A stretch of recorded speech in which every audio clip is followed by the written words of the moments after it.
সদ্য তৈরি হওয়া পিচের পথশ্রী রাস্তা হাতের আগালে উঠে যাচ্ছে, আর তা ঘিরে রীতিমতো ক্ষোভ উগরে রাস্তার কাজ বন্ধ করে দিলেন এলাকাবাসীরা। আজ সকালে রঘুনাথগঞ্জ ২ নম্বর ব্লকের অধীনস্থ সিএসএফ রোড থেকে গিরিয়া পঞ্চায়েতে যাওয়ার পথশ্রী ৩ কিলোমিটার রাস্তা সদ্য তৈরি হয়েছে। সেই রাস্তা হাতের আগালে উঠে যাওয়াতে এলাকাবাসীরা বিক্ষোভের পাশাপাশি সঠিক রাস্তার দাবিতে কাজ বন্ধ করলেন।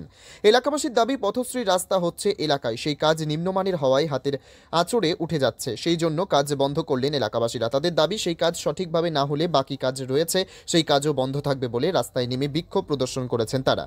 মুর্শিদাবাদ জেলা পরিষদের তৃণমূল কংগ্রেসের দলনেতা বজলুর রহমান বলেন, আমি ঘটনাস্থলে এসেছি, দেখলাম কাজ নিম্নমানের হয়েছে, সঠিক কাজ না হলে এই কাজ করতে দেওয়া হবে না, সাফ জানিয়ে দিলেন। সমস্ত দায় দিলেন রাস্তার কন্ট্রাক্টরের ওপরে। কাজের গুণগত মান ঠিক না হলে সেই কাজ করতে দেবেন না, সাফ জানিয়ে দিলেন গিরিয়া গ্রাম পঞ্চায়েতের সদস্য ও এলাকাবাসীরা। এলাকাবাসীর দাবি, গিরিয়া অঞ্চলে রাস্তার বেহাল দশা ছিল, সেই বেহাল দশার হাল ফেরাতে রাজ্য সরকারের প্রকল্প এই পথশ্রী রাস্তা, সেই কাজ রাস্তার কন্ট্রাক্টর নিম্নমানের করছেন বলে অভিযোগ। এলাকাবাসীর দাবি, রাস্তার শিডিউল অনুযায়ী না হলে সেই রাস্তা দিন কয়েকের মধ্যে বেহাল দশায় মুখ থুবড়ে পড়বে বলে আশঙ্কা প্রকাশ করছেন। কারণ রাস্তা হতে না হতেই সেই রাস্তা হাতের আঁচড়ে উঠে যাচ্ছে পিচের আস্তরণ, আর তার জেরে এলাকার নেতাসহ এলাকাবাসীরা রাস্তা বন্ধ করলেন সঠিক রাস্তার দাবিতে। এই জন্য বন্ধ করে রেখেছি। আমরা চাই যে আমাদের গিরিয়ায় অনেকদিন পরে একটা কাজ হচ্ছে, সেই কাজ আমরা ভালো করে চাই, ভালো করে করতে চাই, ঠিক আছে। আমরা এইভাবে রেডিমেড কাজ করতে দিব না, যেটা আমাদের শিডিউল অনুসারে যেটা কাজ হবে আমরা সেটা করি, কোনো কারণ নয়। ওই জন্য আমরা স্পটে আমরা বন্ধ করে রেখেছি, তার মধ্যে কোনো কারণ নেই। আপনার নাম? আমার নাম তাজমল হক, বাড়ি মমিনটোলা। আমরা এখন মোটামুটি সব এখানে এসেছি, অঞ্চল প্রধান থেকে আরম্ভ করে উপপ্রধান থেকে আরও সদস্য, কিন্তু এরকম কাজ আমরা হতে দেব না।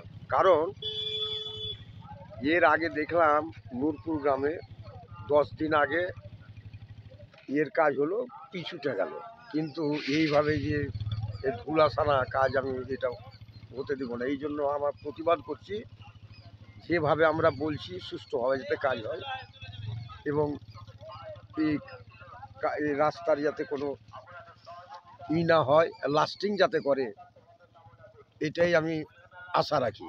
এবং কন্ট্রাক্টরকেও দেখতে পেলাম না, এসেছিলাম স্পটে দেখে গেলাম, দেখছি যে ওই তো চুন, ওই তো সাথে সাথে চুনের ছবিও আপনাকে দিয়ে পাঠা হলো, তাতে কোয়ালিটি একবারে জঘন্য, যার জন্য এইরকম রাস্তা আমরা রাস্তা করতে দেবো না। আপনাদের এইরকম কাজ হতে দেব না। কাজ যাতে ভালোভাবে হয়, জনসাধারণ যাতে সুখী হয়, রাস্তাটা লাস্টিং করে, এই আশাই রাখবো। আমার নাম বজলুর রহমান। কি বলবো, কালকে আমরা এসেছিলাম, যে কন্ট্রাক্টর সাহেব ছিলেন ওনাকে ভদ্রভাবে আমরা বলেছি যে ভাই কাজটা স্বচ্ছভাবে করো, কাজ মমতা ব্যানার্জির নিজের ফান্ড থেকে কাজ করছে, তাদের যেন স্বচ্ছভাবে কাজ হয়। আমরা গিয়ে প্রতিনিধি হিসাবে বলেছি, কাল বলেছে যে মেশিন, যে হাওয়া মেশিন আছে কালকে নিয়ে আসবে কাজ, ওই জন্য আমরা বন্ধ করতে বলেছি।